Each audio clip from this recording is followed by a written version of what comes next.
In the studio this week, the latest Rochester Business Journal Fast Start. Congratulations to you, Natalie Dickerson. Thank you. So happy to be here. So happy to have you here. Natalie Rae, New York. So tell us all about your business. Again, another entrepreneur here in the studio with us.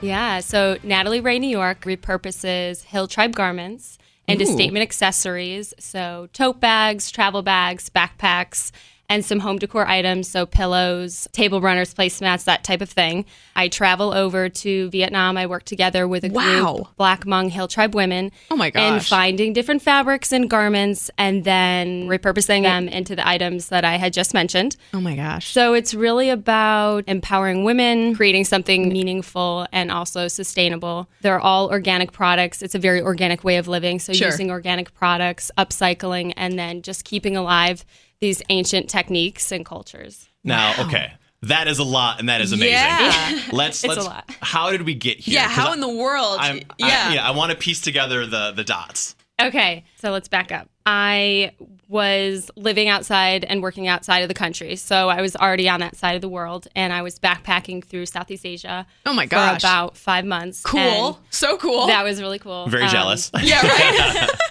So one of the first countries that I had visited was Vietnam. When I came across the Hmong women, I was just really fascinated by their clothing and the vibrant colors. And I asked a ton of questions because that's what I do.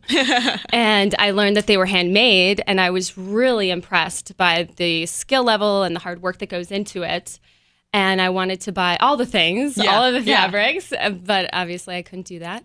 And the first thing that came to my mind were handbags because I love handbags. Sure. And as I continued traveling, I just kept envisioning this bag. That's incredible. It really is. Yeah, that is. And the fact that it affected you so much that you thought, all right, I can do something with this. What was the moment where you realized, all right, I'm going to bring this to Rochester? Because you're from Rochester. Right. So I'm originally from Rochester, from Fairport. I had already decided that I was going to move back to the U.S. And I guess the moment that I decided was throughout the rest of the journey, right? So I had gone to Vietnam the beginning of the 5-month trip. And throughout this backpacking experience, I kept thinking about the bag. I met many different backpackers that had inspired me. And by the end of my backpacking trip, I decided, you know what, I'm going to go back to Vietnam. Wow. So I went back by myself, which was a little nerve-wracking Sure. for my family. As a young woman and oh my gosh, in a foreign country. So I went back and I stayed with a family that I had met the first time around in the Black Hmong village. And I really learned the trade through them, learned a lot about the culture, their different techniques. So hemp cultivation, batik making, cross-stitch, which if you go on my website, I have all the information. Which is? www.natalieraeny.com. Got it. And Rae is R-A-E. Okay. It's an amazing story. I mean, it really is. And we've had a lot of people that we've talked to for these. And for many of them, specifically the entrepreneurs, a lot of them kind of had an idea they wanted to do that since they were very, very young. Right. Which I think that's kind of a rare thing in a lot of people. And I think that's what kind of sets entrepreneurs apart. For you, was it like that? Or was it seems like it was this trip that kind of gave you inspiration and you just knew that was that moment? Totally. It was very organic the way that it happened. Traveling has always been inspirational to me, and I've always had a passion for traveling. When I went to Niagara University, I had an internship abroad, so I did a work abroad. So I already had that, in my back pocket. Yeah. And I knew that I wanted to go back abroad. So I ended up working in Dubai at a hotel. Oh my gosh. And after that, that's when I decided to go traveling through Southeast Asia. And I think that's when... Yeah, that's how it happened. I think as a side note, by the way, this is a testament of Rochester because you have been, it sounds like, everywhere, yet you decided to come back to where you grew up. No kidding. You are the ultimate boomerang. I mean, you hear that all the time. But, okay, now talk about the moment where you decided, all right, I'm going to jump into my own business because, we ask every entrepreneur about that. That's a scary moment because you're betting on yourself. Huge leap of faith. I had the rest of my backpacking trip, so I had about 4 months to think about it. And when I went back to the village and stayed with the women and really learned about the trade and all the techniques from them, I think that's when I decided that everyone else needs to see this and everyone else needs to know how these women live and what life is like outside of our country. Yeah, the bubble we kind of exist in. Yeah, exactly. Outside of our bubble. I mean, it made a huge impression on me when I was there and I saw the culture difference. And so I started working together with the women there, and it is really about them as well. So I wanted to make sure it wasn't just about me and what I'm doing. So I wanted to make it with them, bring it back with me. And once I returned to the U.S., I think I had a little panic. Yeah. Oh my God. Like, this is happening. Yeah. How am I going to sell this? But it worked out. I've had huge support from friends and family, and I've made it work so far. That's awesome. That's and that incredible, support is, that can be everything for some people. Like if So you don't key. have that, it's like so much more terrifying to make a leap like that. So that's without a really doubt. good. So what's the response been like? Overwhelmingly positive. Yeah. And I have to say kudos to Rochester and the Buffalo area. So Rochester and Buffalo area, I would say so far have been like the largest markets that I've pushed myself into.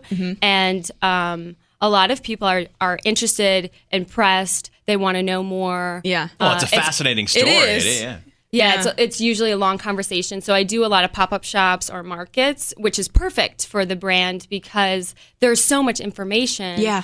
And it's an interesting story and people want to know about it. So just going online, it's hard. Doesn't quite do it justice. Exactly. Yeah. It's hard to process and really understand where the textiles are coming from. Right. So that's great. Rochester has been awesome. My family has been really great.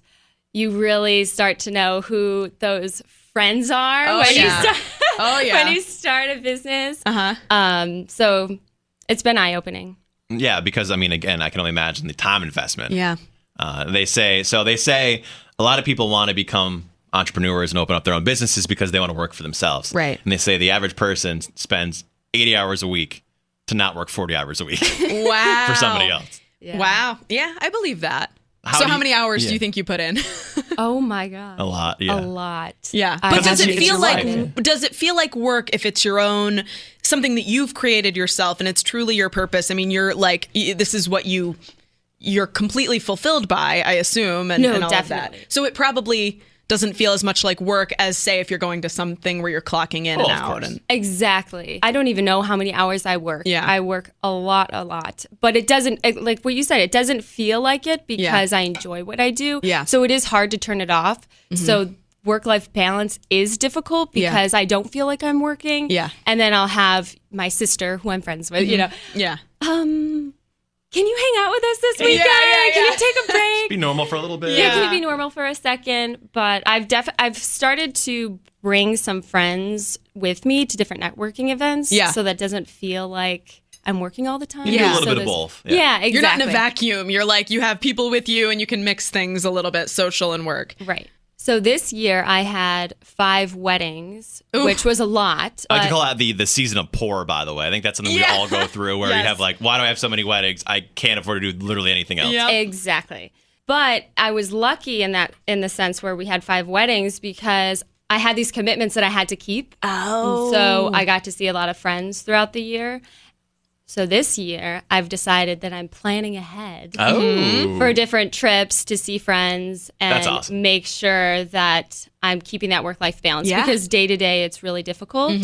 So in this way, there's something to look forward to, and I'm making sure Yep, that I it's the am best. taking time to see people and Yeah. do things outside of work. No, that's very, very smart. I love to have the next trip planned before the other one's done because you're right. You have something like, okay, I'm going to work really hard to work towards doing this. Right. Exactly. So what is the vision for the future? Because as you said, I've kind of expanded Rochester, Buffalo right now. Do you have aspirations to go national? Do you have aspirations to go global? Global would be awesome. I do have a lot of friends that are overseas, so that would be really nice Yeah. at one point. Right now, I'm looking towards New York City. Okay. So starting to get the products into shops in New York City, pop-up shops, markets, festivals, things of that nature. Yeah. And I also want to thank a few of the stores that I'm already in. Yeah. The Purple Moon Cottage in Fairport, the Little Button Craft in the South Wedge, Shop One at RIT on RIT campus. Okay. And 10,000 Villages in Buffalo. So excited. Incredible story. It really is so unique. For any advice for anyone listening to this, and maybe they want to, it's going to be difficult to follow your path because of how unique it has Literally been. geographically follow Right. your path across Southeast Asia. But to get to in a position where you are, what would be your biggest piece of advice? Don't bother with AP history. Oh, wow. Yeah. Stick to geography? That's right. That's right. No, AP Geography. not to worry too much about the little things. Going off that, because things will work out or they won't work out. Either way, dwelling and worrying about it is just going to add unnecessary stress. That's good. I was Very told good. that when you are faced with something like that and you're stressing out over something, to take a step back, which can be difficult, but you take a step back and you think to yourself, how is this going to affect my life in 5 years? And if it's That's not, great. if you think probably not at all, Yeah. then you don't give it more than 5 minutes of your time and move on. I love that. I wish Yeah. someone told that to me before. Yeah, Well, that's great. There's your advice. You wish that I could go back in time and tell you that piece of advice back then. Where's the time machine? One more time, plug your website. www.natalieraeny.com. Congratulations again, being named a Rochester Business Journal Fast Start, and thanks for coming in and talking to us. Thank you very much. Thanks.